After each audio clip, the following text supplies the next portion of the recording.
From the Library of Congress in Washington, D.C.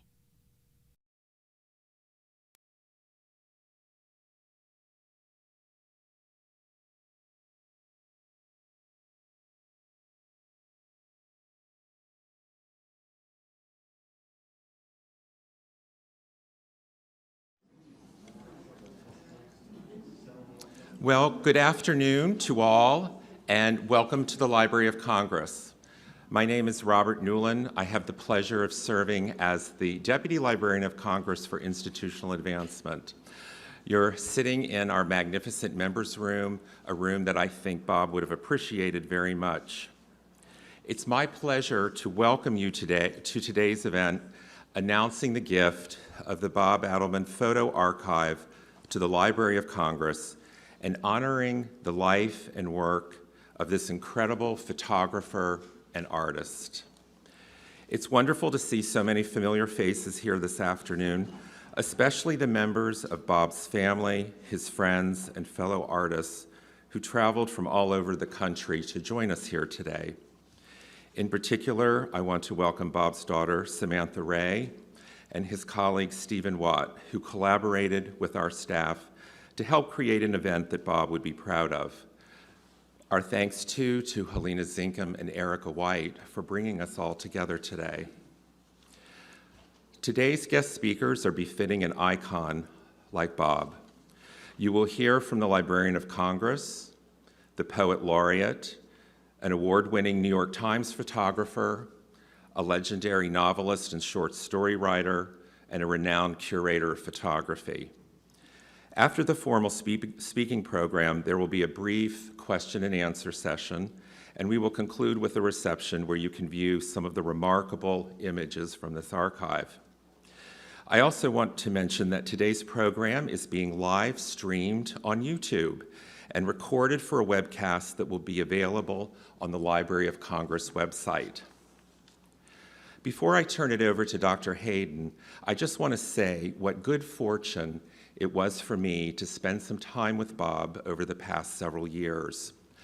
During one of his visits to the library, my partner and I had a small cocktail party at our home in his honor. At some point during the evening, Bob began examining the art on our walls, and he zeroed in on a small watercolor that was painted by Gloria Vanderbilt. And this led to the most remarkable, and I'm guessing undocumented, story about this commission. Bob said that he rarely accepted portrait commissions, but he made an exception for Mrs. Vanderbilt. And he did the portrait at her home on Beekman Place, and it was really quite an extraordinary portrait. The press of time prevents me from recounting the whole story, so I'll just leave it as a very, very warm memory of Bob. And now it is my pleasure to welcome the Librarian of Congress, Dr. Carla Hayden.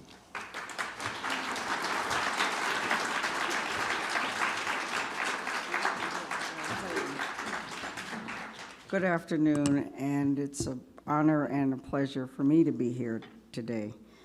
I am pleased that the Library of Congress is now entrusted with the preservation and eventual exhibiting of the collection of the photography of Mr. Adelman.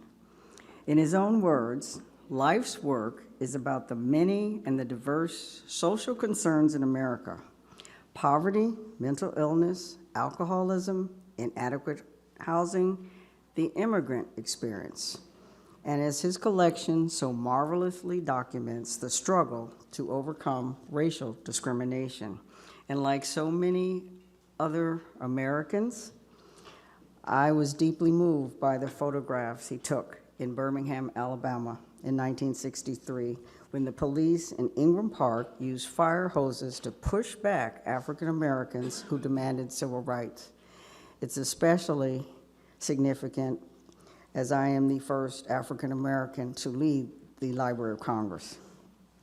As he said, the fire hosers were brutal. They ripped the bark from the trees and nevertheless, the people held on to one another and were able to resist. The images, which I've learned since were used to promote the March on Washington, made me think about Dr. King and the message that change does not roll in on the wheels of inevitability, but comes through continuous struggle. And I was personally struck by his own message that photography, and his photography, was not only, quote, intent on telling the truth, but doing something about it. And in his own words, it was a constant effort not only to document what I was seeing, but to figure out how to change things.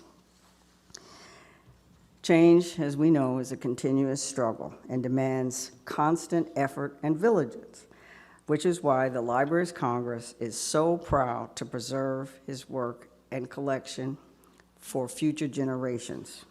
And thanks to the generosity of an anonymous donor, the library has acquired over 600,000 prints, negatives, slides, and other materials documenting not only the African American civil rights movement, but the many changes in American culture brought about by remarkable individuals like him. Sadly, he passed away last March, and I was not able to meet him. But I have heard many stories from staff members, and particularly Mr. Newland, who left out a little something. If you get him at the reception, he might tell you the true Gloria Vanderbilt story that she has actually mentioned too.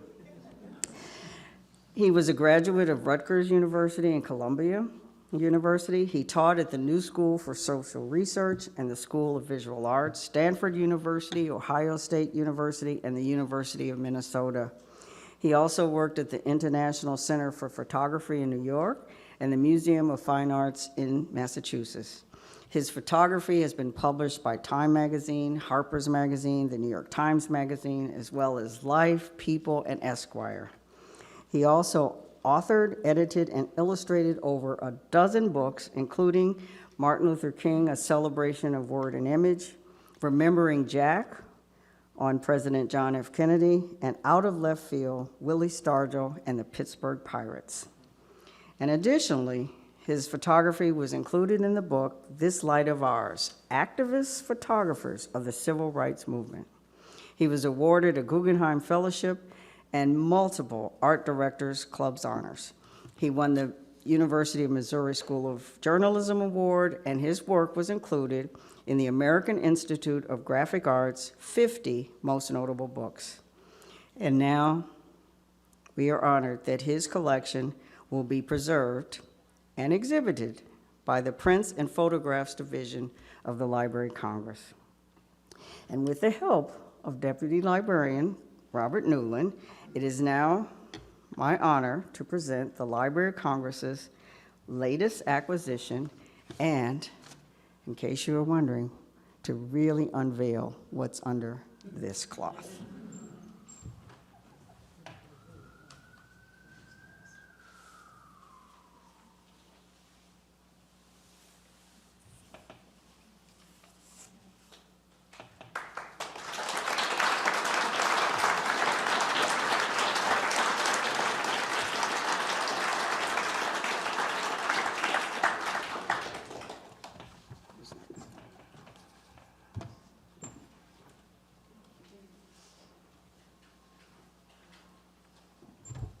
Good afternoon, everyone.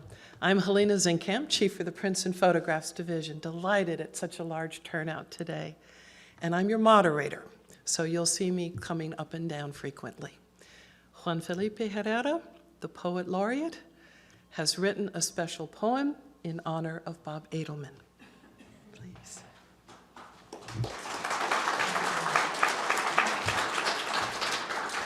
Thank you so much. It's an honor to be here. And I want to thank the family, the Adelman family, for this moment that you have provided to me and everyone. Such a beautiful experience to see, to notice the photographs. And I was very moved when I looked at the various books that Bob put together and his photographs. It was something that made my life when I was a child as a migrant son My mother had a small brownie, and it made her life most interesting and creative, and it gave us all something that we can still look at and return to and continue with. This is a partial American alphabet, a photo poem for Bob Adelman. Vincent and Danny run, stop, meditate inside a cardboard box somewhere in Brooklyn for a day. Bob Adelman follows and they play. They hide in the crevices, splash themselves on the concrete, hug and meander with a kite. I'm bigger than the Empire State Building, Danny says, smile, angelic. I don't want to be on your team, Vincent. B is for black, W is for white, I is for, I'm sorry I said that. J is for jealous. I am just a bum player. W is for when we are together, it is all right. Bricks and brambles, concrete and alone, gray and white and black and water and time, and something that splits us in half, then something that puts us back into one.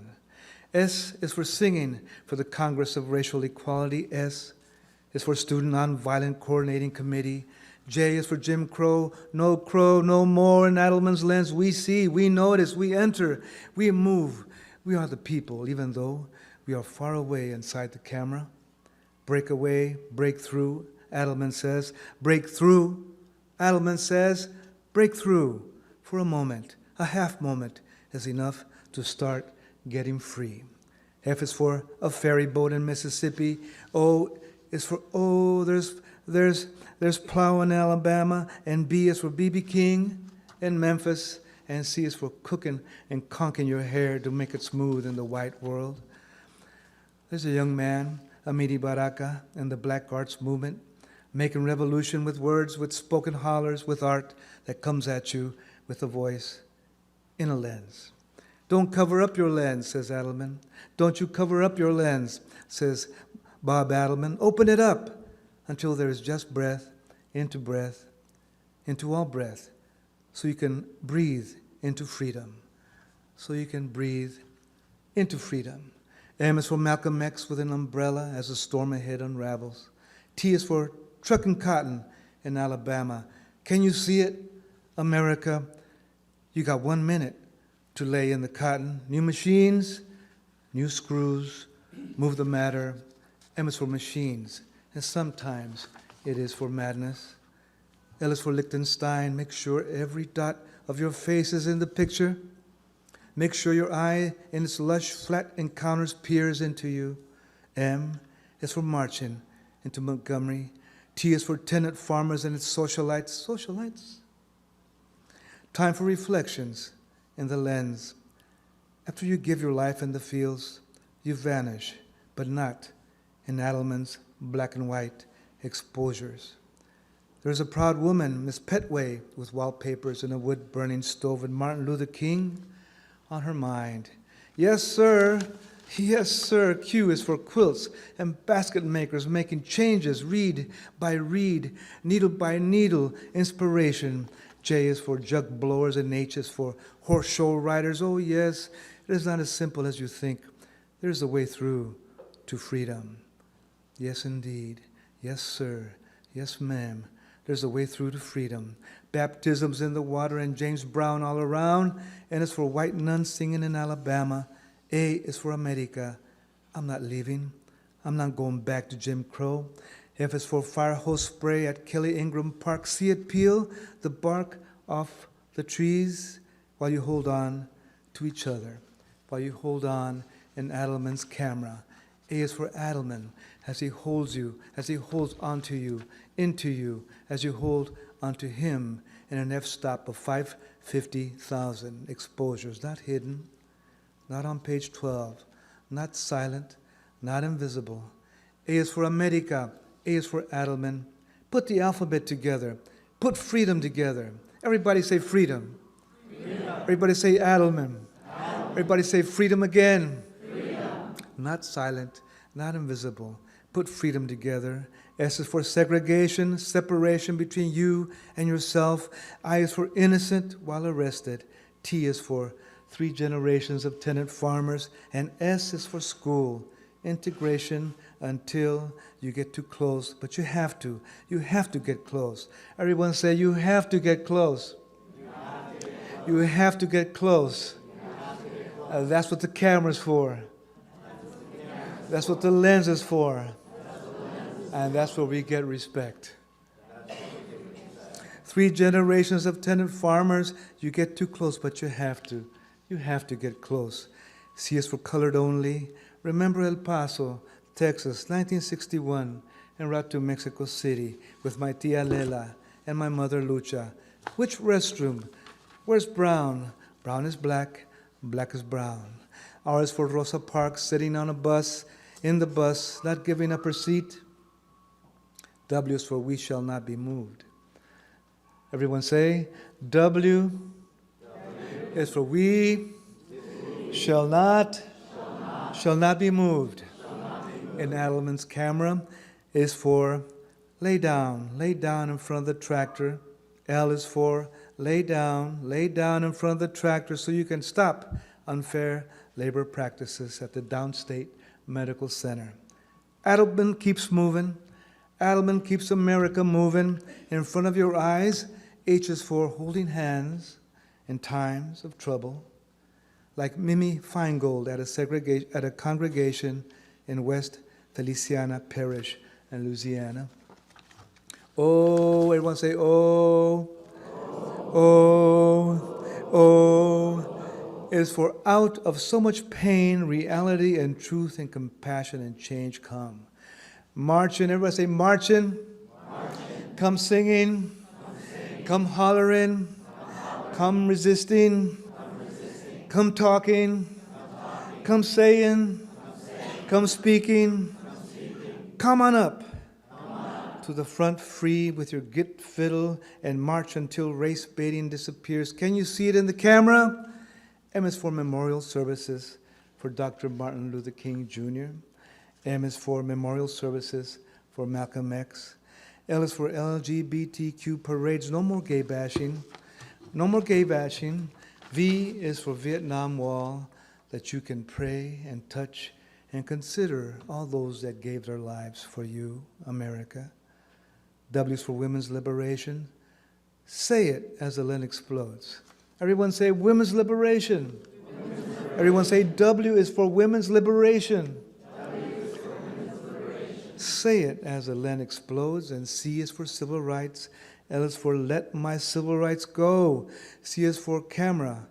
Adelman's camera with an S for C, and a C for compassion action, and an L for love, and a Y for yes, it is possible, and an E, for it is the engine that moves us together with Danny and Vincent, walking down the concrete world, and W for what are you going to do? What are you going to do? Because you are in this picture. Because S is for saying grace at dinner in Sumter, South Carolina. And Z is for Zen monk meditating in Rochester, New York. And H is for humanity. Adelman's humanity, our humanity. It spells America. Thank you so much.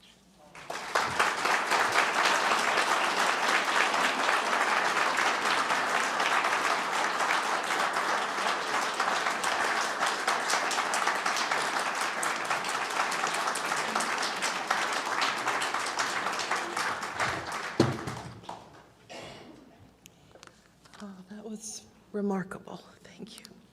And as you visit the photographs or the books later this afternoon, I think you will see the whole alphabet coming to life visually. We have 3 other speakers this afternoon. I'll ask if you could come up on the stage and each take a chair. Beginning perhaps with Jim Estrin. There's some steps on the other side. I'm going to take care of all the introductions in one fell swoop, and then we can settle in to hear the talks. So Jim Estrin is a photographer himself who began working at the New York Times in the 1980s. He also founded the New York Times photography blog, which is called The Lens. So many echoes are going to go back and forth with your poem this afternoon.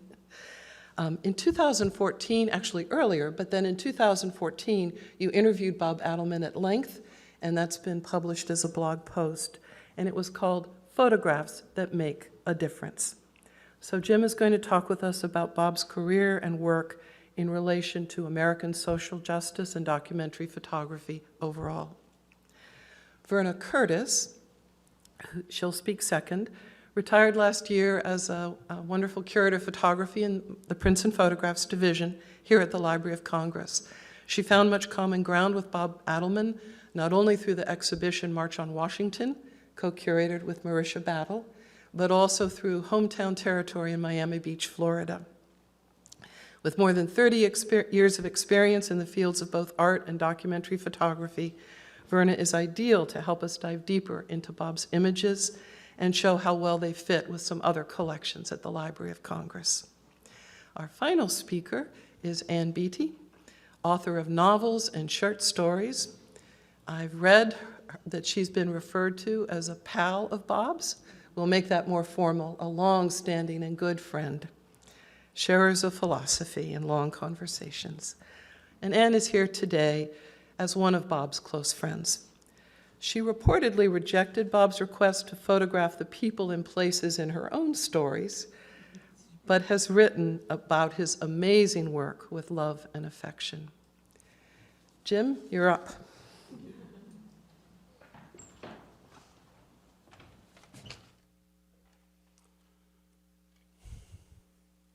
When I was asked,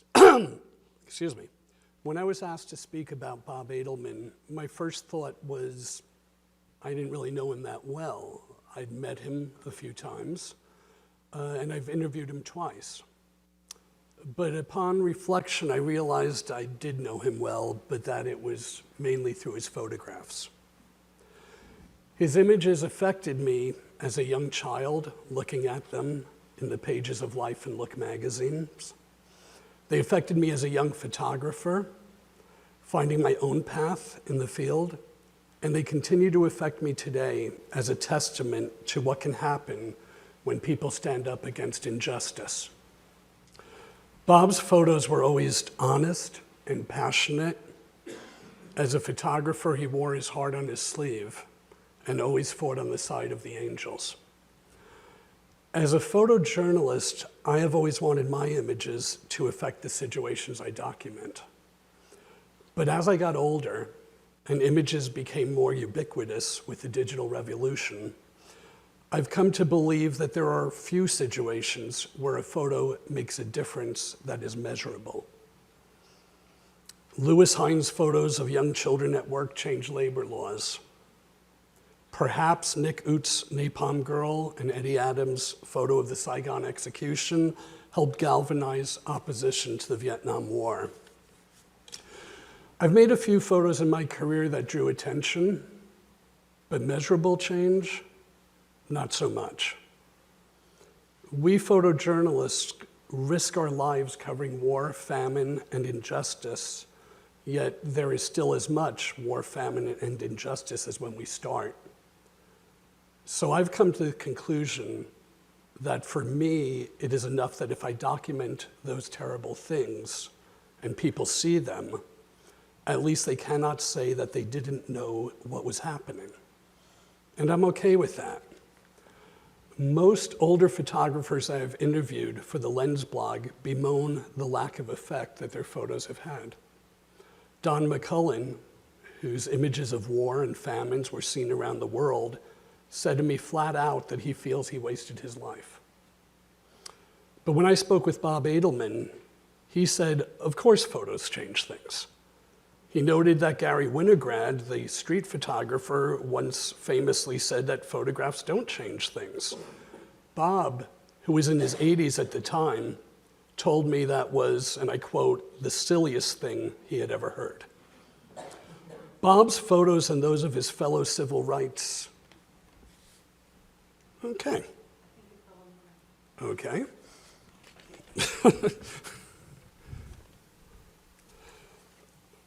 Bob's photos and those of his fellow civil rights photographers clearly did help end the Jim Crow statutes. They helped change those laws by exposing the hideous nature of racial segregation and turning American opinion against it. He told Jet Magazine in 2014, in a profound sense, the movement realized how segregation was ugly and un-American. The photographs were the evidence. Bob's images were born out of an optimism and a belief that the American people, when confronted with the scope of racial injustices, would support the movement's goals. It's an optimism that Bob continued to display in his later work in Communities in Need. Bob was not just a documentarian of the civil rights movement. He was a passionate participant. He was a volunteer for CORE, the Congress of Racial Equality, and SNCC, the Student Nonviolent Coordinating Committee. He was not an outsider. He won the trust of movement leaders, and that gave him a certain kind of access that resulted in a knowing insider view of the movement. His intimate images were instrumental in putting the message of equal rights for all forward at the time. Today, they're useful for understanding the complexities of what made the movement tick and how leaders presented themselves publicly. Helen Zinkham has tasked me with trying to describe Bob Adelman's importance in the photography world. Of course, he documented a critical period of American history in a comprehensive manner. But I think what really sets him apart is the respect that Bob had for his subjects. There were other white photographers who made important contributions to the documentation of the civil rights movement. But too many of them, though perhaps well-meaning, portrayed their subject as symbols of oppression, not as fully rounded human beings. Some photographers fetishized the Black Americans they were photographing, while others focused mainly on images of violence and Black bodies being violated. But in Bob's images, the people involved in the civil rights movement were treated with respect and portrayed in the most dignified manner, whether they were famous leaders or foot soldiers in the struggle. He approached everyone with equal respect, and this approach followed him throughout his illustrious career. This is what I noticed in his images when I studied them as a young photographer. And this is what influenced me profoundly. Like Bob, I strive to encounter all people on the same level, whether they're the richest and most powerful person or the poorest and most vulnerable. Encounter everyone on your level as equals. That's what I learned from Bob's work. Bob made the critically important historic photos of the Reverend Martin Luther King Jr. giving his I Have a Dream speech at the Lincoln Memorial, not far from where we sit today. Dr. King knew Bob and was comfortable with him. While most of the press were stuck in a faraway pen, Bob was able to get a close-up photo because everyone knew him, and everyone trusted him. Bob had a master's degree from Columbia in philosophy. I once asked him to tell me something I didn't know about Dr. King, since Bob had several opportunities to spend time with him. And apparently, between jokes, they discussed philosophy. Bob told me, and I quote, he was a personalist in his religious vocation. He believed that everyone was an aspect of God and that when he spoke to them, they deserved the attention and concern as if he were directly talking to God. While Bob was much, much less certain of the existence of God than Dr. King, his approach to the people he photographed echoed that sentiment. Look at the photo of Reverend Joseph Carter standing sentinel on his front porch, holding a rifle against a possible Ku Klux Klan ambush after he became the first Black resident of West Feliciana Parish in Louisiana to register to vote in 6 decades. Bob was also there later when a multitude of shots were fired through the house. This was just one of many times when Bob encountered violence and gunshots during the struggle for civil rights. He told me, "I realized that my involvement would be very dangerous, but I had a long think with myself and decided that this was something worth risking your life for." In my last interview with him, he told me that he had found workable answers in his philosophy studies before turning to photography. I asked him what those answers were, because if he knew the meaning of life, I wanted to know it.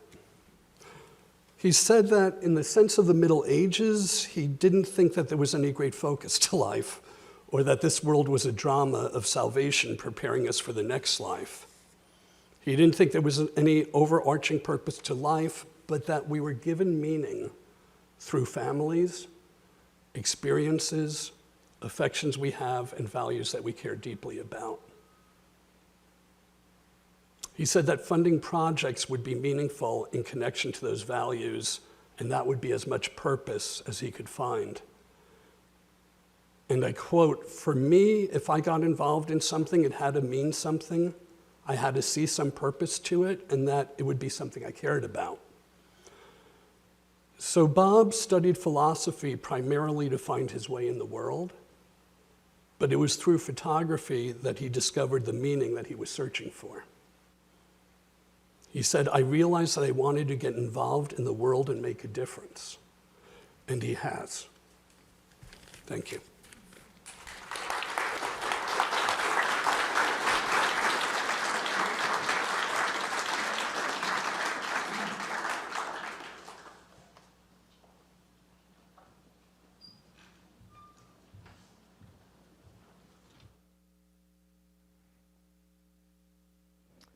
Thank you, Helena, and all of the library staff for their support for the Adelman acquisition and for organizing this lovely and significant occasion.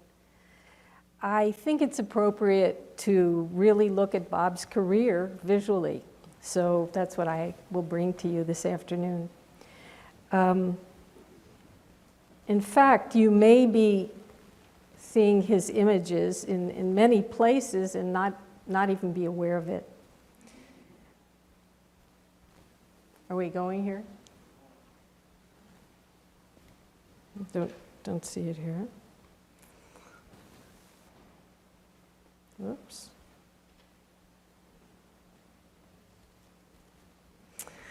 This is a poster for Raoul Peck's recent Academy Award nominated film about writer James Baldwin, I Am Not Your Negro. Baldwin's penetrating eyes come from one of Bob's photos. Bob got to know him during the civil rights movement and photographed him during the run of his play, Blues for Mr. Charlie. If you haven't seen Peck's film, it is in fact like the author's eyes. It delves into the essence of the man and does this in a very creative way. Peck uncovered an unpublished manuscript of Baldwin's and uses those words to probe his life and times, offering an unusual authenticity. The quality of authenticity also distinguishes Bob's work and makes it so very appropriate for the library's photographic collections. Bob came to the attention of the library staff about 10 years ago when he arrived to examine, potentially for a book project, negatives made by Ralph Ellison. Ellison's archive is in the manuscripts division, and his relatively unknown photographic work resides in the prints and photographs division. My colleague Marisha Battle met Bob and subsequently visited him to acquire a selection of civil rights photographs.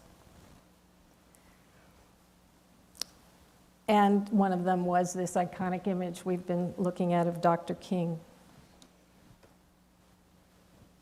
We organized a photographic exhibition commemorating the 50th anniversary of the March on Washington in August 2013, and the following January held a symposium with some of the photographers who had witnessed the march.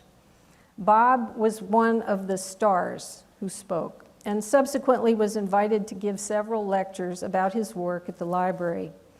He was asked, in effect, to take on a role of photographer in residence in the hope that someday such a position might officially be designated.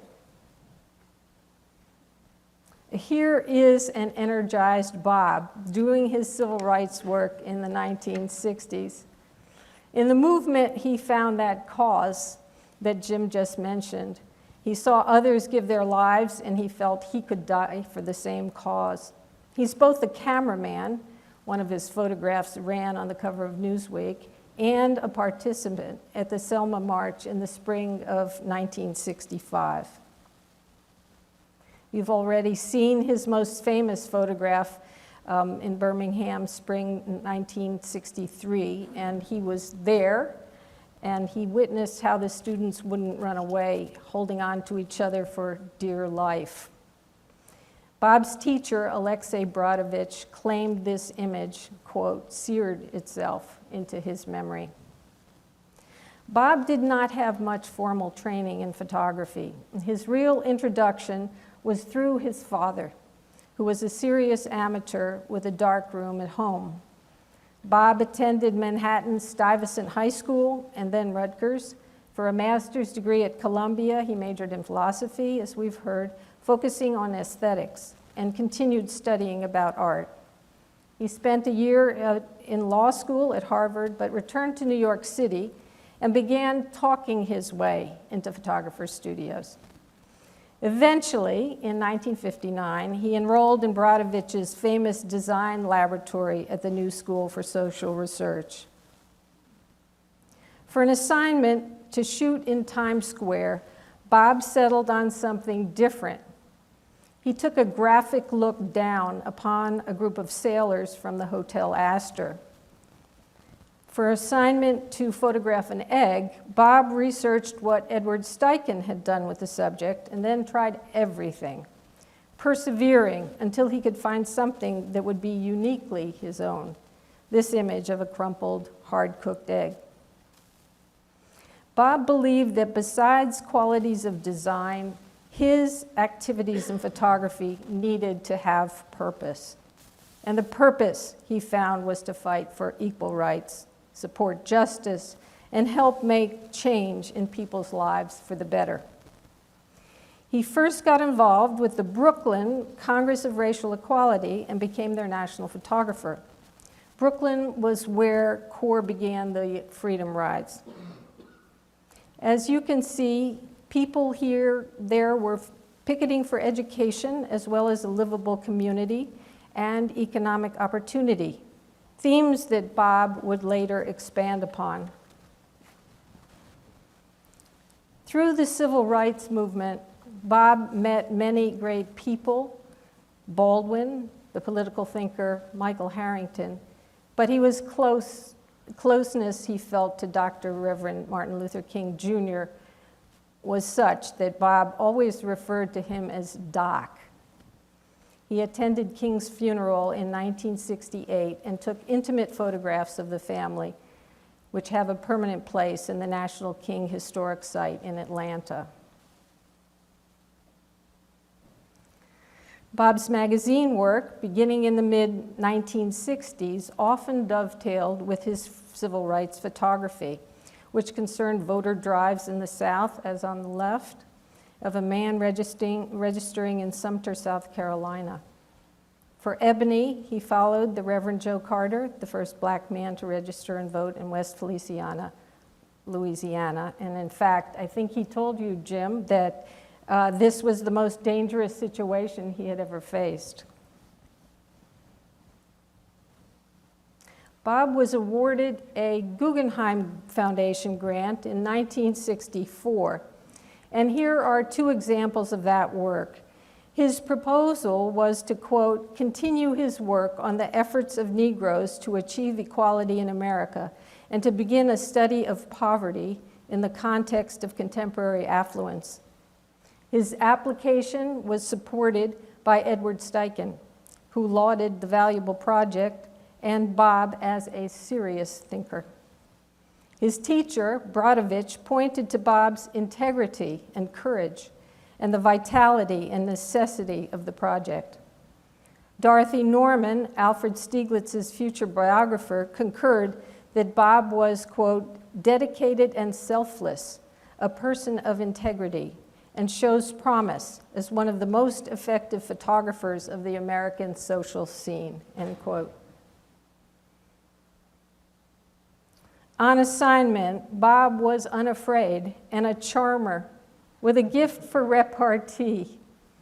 His editorial work for numerous magazines included, we've already heard, Look, Life, New York Times Magazine, too many to cite.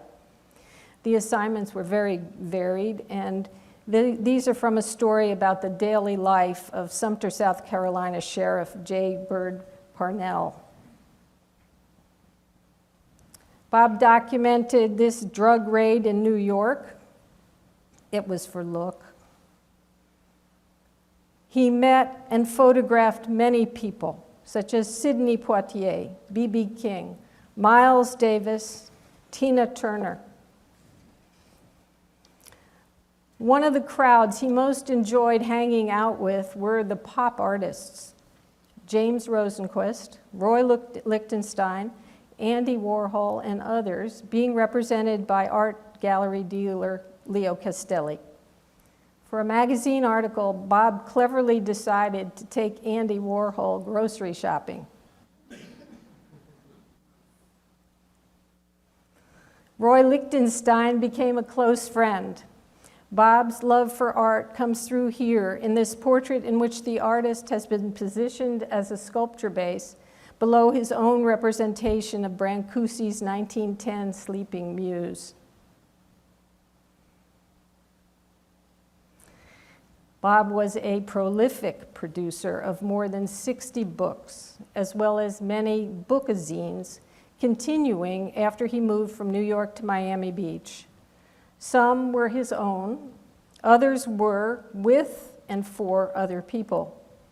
This collage gives you an idea of the range of these many book projects, some unusual, as in the lower right, even bawdy, as Tijuana Bibles on the lower right, the book about the ribald underground comics as a form of folk art. Bob and the influential cartoonist and editor Art Spiegelman worked on it together. Next to that book cover is his project about the Bill of Rights with the head of the American Civil Liberties Union, Ira Glasser, who's here today, called Visions of Liberty. Never far from Bob's mind was concern for equality and education and about poverty, which eluded people from those American values. Here is an example of the graphically artful layout that characterizes Bob's book projects. An assignment looking at children growing up without their fathers led in the 1970s to a series of small books for and about children, some elevating play and many finding a way to improve reading skills. Down Home, photographed from 1965 to 1970 and published in 1971, was Bob's first major book project. It is a sociological study of people living in Camden, Alabama. Bob continued photographing the same people for over 30 years. He intended to publish Home again, but it became an unfinished project. Two of the young folks Bob met in 1965 are shown on the book pages on the left, and on the right is how he found those same two girls 10 years later. Bob was looking for positive results from the kind of civil rights actions he had participated in. In general, he was a keen observer of process. There would be more of this kind of photography. The betterment of America was Bob's focus. The Next America in 1974 was a project Bob did with Michael Harrington, whom he had met through his earlier work with CORE. Harrington had written The Other America, which had had an impact on the Kennedy administration. This time, he and Bob would update that book with the decline and rise of the United States. Bob was always showing America how he saw it, and then attempting to do something about making life in America better. He was putting his photographs to use for social causes. How the Other Half Still Lives was a petition to President Carter to pay attention to the South Bronx, done under the auspices of the Phelps-Stokes Foundation. The library borrowed a rare copy of these photographs for its recent exhibition highlighting the muckraking journalism of Jacob Riis. Riis's original How the Other Half Lives gave voice to the New York City tenements of the 1880s. You can see that Bob was all about America. Here's a glance at the great American pastime. Bob's study of the Pittsburgh Pirates was during the season following the death of Roberto Clemente, who was killed in a plane crash in 1972. It featured their all-star player and left fielder Willie Stargell during the 1973 season.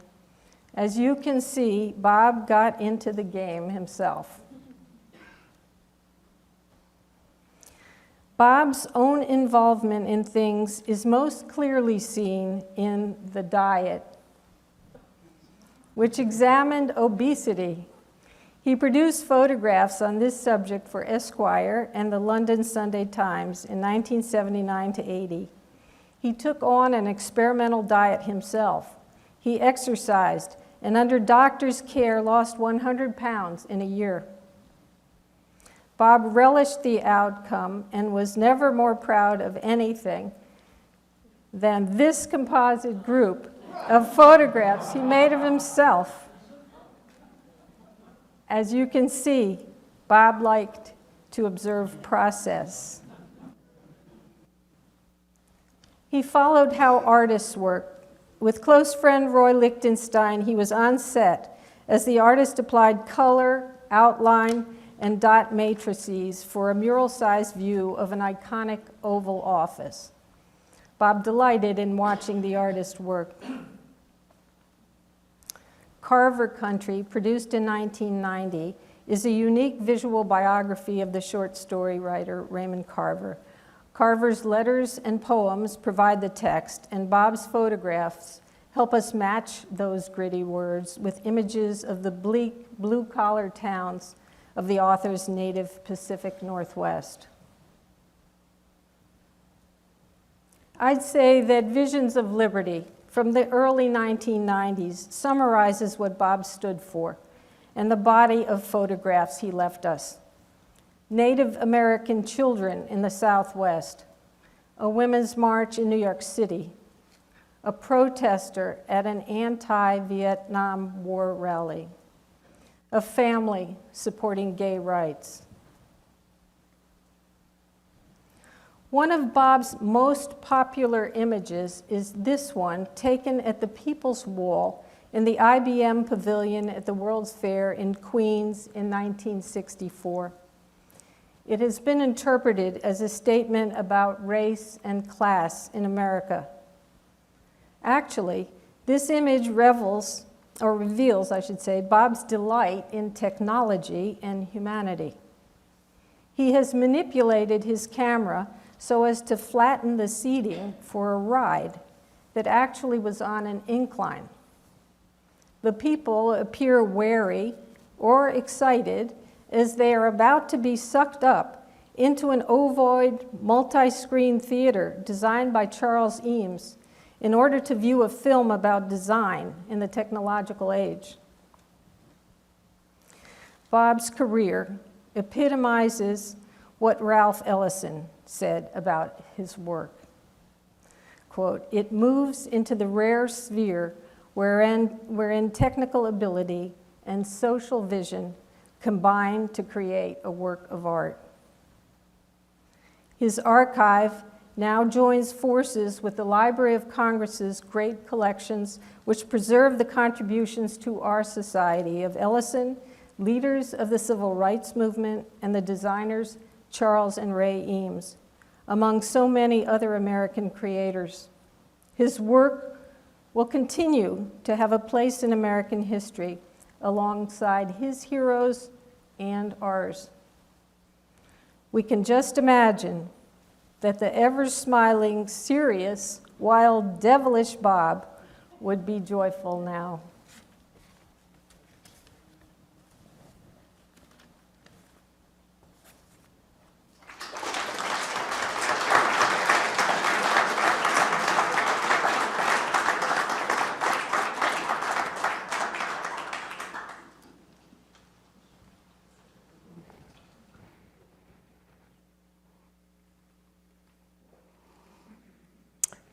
Those were really wonderful talks. I was sitting here so lost, I forgot that I had to get up third. Yes, Bob. Well, Bob and I met in New York City, I believe in 1981. I was living there with my dog, and I didn't know Bob's work, but I certainly did know his images. And when I got to know Bob, I got to know his work very well indeed. But he came to photograph me for a cover of a magazine that folded over the weekend. So it was a wonderful cover shot. I can still see it. Would that I could have brought it today, but that's something I've lost track of. But that's really how we got to be friends. And then after New York City, when our lives went different places, we were just never out of touch. We did still sometimes work together. When I first met Bob, we worked together a bit more because he was always kind enough to have me be the, the sudden feigned epiphany of, oh, I know who should do this assignment with me. The writer should be, long pause, and then it got so the editors would fill it in, say, right, Ann, yeah. Send Ann again. But then I married my husband, and my husband sort of became the unofficial driver for all these adventures. Bob was the photographer, I was the writer. One of the things that really interested me about Bob was that, yeah, I'm a writer, and you can't be that, I think, without having a somewhat visual sense of the world, even if your tools are words. But if Bob and I did the same thing of an evening, and if it was just the most ordinary kind of thing, just going to a diner, getting a bite to eat or something, I would sometimes say to him, wow, did you see that, that sort of Baroque cherub that was up there, above the wainscoting? And he'd say, yeah. And I'd say, oh, because it was over your back shoulder. He'd say, yeah, and I saw it when I walked in, and there was another one on the bottom right. Okay. Then he'd say to me, did you hear that discussion about the people who were breaking up? And I'd say, no. And then he would narrate all of that for me, too. So, it does make sense in a way because he was very much known and very hugely talented, obviously, as a documentary photographer. But his interest was in watching things elapse in time. And if you were with him personally, this is merely anecdotal, but you would get no response. I mean, it was almost like he was holding the cards close to the vest because he didn't want to say anything that might in some way take away from it as a potential image or as what it was to him. And writers know this too, you can talk something away. I mean, that's the way we talk about it sometimes. That's why writers don't necessarily like to paraphrase their work, because you feel like, well, okay, is that all I wrote? Or I've just given you the highlights of that plot.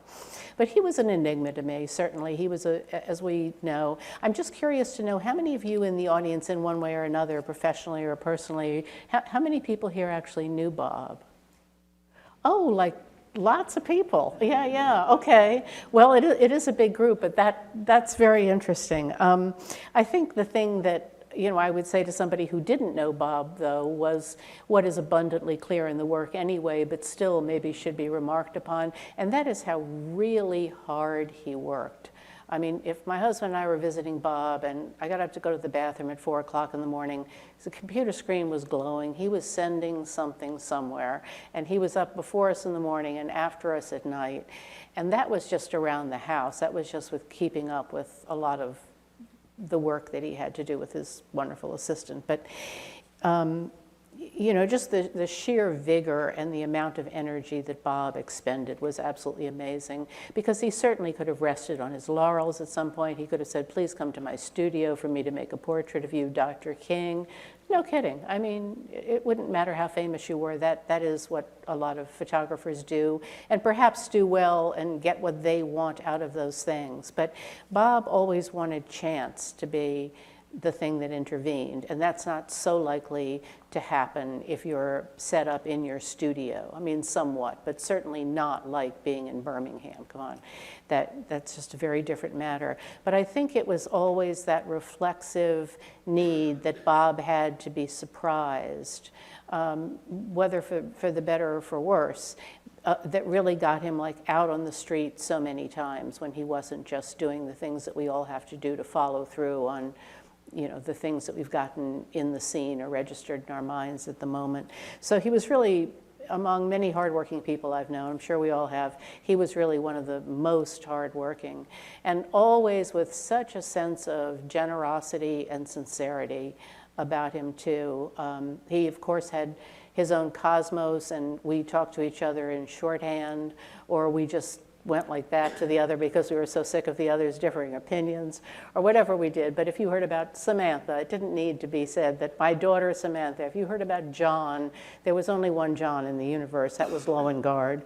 If you heard about Ira, you knew perfectly well it was Ira Glaser. I mean, these people were always in the back of Bob's mind, though, and I think that is a thing that's true of artists, visual artists in any medium, is that, you know, they really do want to think of themselves too as bolstered by and contextualized by their peers or their betters, as he felt about Brodovich. And so, you know, that was an important thing for Bob too. I do want to say though that it seemed to me, I don't know if this will ring a bell or not with those of you who knew him, but it took me a long time to just realize a simple truth about Bob, which is that he was one of those guys who would always keep you waiting. He could wear 10 wristwatches and, you know, a stopwatch around his neck, and he was always late. He never could get out of the house in time. I mean, maybe he didn't even get out of the house the whole day when you were waiting at the front door. But it took me a long time to realize that professionally he was up for anything, you know. Okay, a meteor is coming down in the middle of this protest march, what do I photograph, you know? He absolutely wanted that. He wanted that intrusion of the real world in a lot of ways. But personally speaking, I think the way he tried to keep a handle on things, maybe, you know, a very stern kind of grip that he had, was that he would not be made to conform to the clock. He would not be made to get going, even if he might miss what he needed to get to. He hated transitions. I just realized that very recently, that he would do almost anything, including look bad, get yelled at, because he simply didn't want to tolerate transitions. And I don't just say that anecdotally, I say it in terms of, you know, the things that we all do that maybe we're not so aware of, or that are maybe not quite as easy to discern as that about Bob. But we all have these things that we do to give us a little handle on the world and to feel like, yeah, things are always complicated, but we have to watch ourselves. We have to, you know, we have to be mindful. And he was all of those things in his work. When he got there, you couldn't pry him out either. But to get Bob out the front door, if you had better luck than I did, here's to you. You know, it's really, he was really world league with that. The other thing I do want to say, though, that I think transcends being just an anecdote, because I was thinking, what will I say? I did spend so much time with him under so many different circumstances. But one time I was the writer and Bob the photographer, of course, and we went out to photograph, you all know the famous painting, American Gothic, Grant Wood's painting. And we went out to Eldon, Iowa. I can't even remember, though, it was the 100th anniversary of it being painted or something like that. But it was some impressive occasion, and Life was documenting this. And we went out there, and Bob decided that what would be very amusing would be to have the real house in the background and then a photograph of the house, and he needed somebody to hold this photograph of the house for him. Well, not at street level, that wasn't what he wanted at all. He wanted it from up high, but we were in Eldon, Iowa, about as flat as this floor. And so no problem whatsoever. So Bob says, come on, and climbs up on the rental car, huge rental car with his tripod and all these cameras and everything. And he's standing there in the middle of the car, and I said, come up there. And he reaches down. Okay, great. So I'm standing up there on top of the car, and he's got me holding a photograph he's already taken of the house like this, and I'm holding it with my hand. And he says, could you put your fingers, more? So I'm really kind of holding it really out as much in the margins as I possibly can. And I suddenly hear, Bob has gone down about this much in the car. You know, he and the tripod, you know, not that he ever comes out from behind it, he just goes like this. And I said, Bob, Bob, and I'm standing up there too. Okay, that's not my anecdote. That's just another day's work with Bob. However, it turned out that I was leaving Iowa 2 days before Bob was. And he said, okay, so, you know, the life crew can give me a ride to the airport, but you just return the rental car, okay? And I said, well, Bob, I mean, well, what am I going to say? And he said, oh, it's a rental car. You know, this is a direct quote. It's a rental car. You just do your best. And I said, well, but I mean, just give me my lines here. I drive the car in, and he said, oh, no, they're not even going to notice. They don't look, you know, they look at the odometer. They look at, did you leave anything in the trunk, you know? And he had he could be so convincing that sometimes I really wanted to believe it and did believe it. So I drive the car in, and people look as the car is coming into the lot. You know, it's like, the car comes into the lot, the roof is like this, and the guy says, what happened? And I said, what happened with what? And he said, the roof? And I went, I said, I don't know. And he said, want to take a guess? And I said, a meteor? I did. And then, of course, it all turned out all right, at least for me, because Bob would just say, oh, it's working for, you know, the magazine. They understand you have these sort of setbacks on assignment. You just do the best you can. So he was really an artist. He was not just out there flummoxing, believe me. He was really doing the best he could, and we've seen such absolutely amazing things today. Just to leave you with one very brief quote, because Bob was so modest that if anyone complimented him or anything like that, you would never hear about it. But in the famous photograph of Birmingham with the fire hose, with the fire hydrants open and the hoses trained on the people and so forth, what Bob said about that day was there was as much water behind the camera as there was in front of it. And you know, it's just an amazing photograph. And he hung in there too to get that. They weren't letting him just stand there like they didn't see that he was there, you know. Very, very brave person as well. So he got that wonderful photograph, and then, which I didn't know until fairly recently, he printed it up fairly quickly and gave it to Dr. Martin Luther King. And he said about that photograph, I'm startled that out of so much pain, some beauty came. So when you say, you know, does it do any social good? Does it not? We're all, I'm sure, from time to time, if not constantly, tortured by that and what we're doing. You don't have to be an artist to be tortured by that. Will what I do, you know, really matter? But I think it was certain comments like that that were tremendously encouraging to Bob and really just right on as far as I'm concerned. So, thank you.